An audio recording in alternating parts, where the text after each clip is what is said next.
बायपासच्या कामामुळे बेला दौडीपार येथील शेतकऱ्यांचे बाधित झालेले पांधन रस्ते तात्काळ बनवून देण्यात यावे असे निर्देश स्वामी समर्थ बांधकाम कंपनीच्या अधिकाऱ्यांना जिल्हा परिषद सदस्य यशवंत सोनकुसरे यांनी दिले आहेत। भंडारा बायपास हायवेच्या काम जोमात सुरू आहे। येणाऱ्या दिवसात लवकरच बायपासचे काम पूर्ण होणार आहे। स्वामी समर्थ बांधकाम कंपनीकडे हे काम असून ज्या भागातून हायवे जात आहे त्या भागातील शेतकऱ्यांचे शेतरस्ते मोठ्या प्रमाणात प्रभावित झालेले आहेत।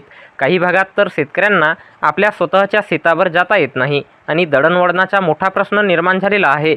अशातच काही शेतकऱ्यांनी ही समस्या गणेशपूर जिल्हा परिषद क्षेत्राचे जिल्हा परिषद सदस्य यशवंत सोनकुसरे यांच्या समक्ष मांडली आणि बांधकाम कंपनीमार्फत होणाऱ्या अडचणी सांगितल्या।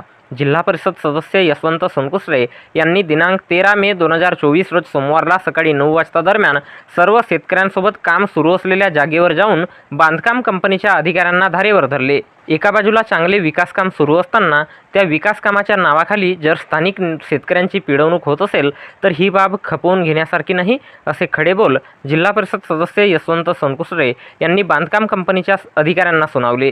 ज्या शेतकऱ्यांच्या शेतावर जाणारे शेतरस्ते या हायवे बांधकामामुळे प्रभावित झाले असतील ते सर्व रस्ते तात्काळ बनवून देण्यात यावे असे जिल्हा परिषद सदस्य यशवंत सोनकुसरे यांनी बांधकाम कंपनीच्या अधिकाऱ्यांना सांगितले।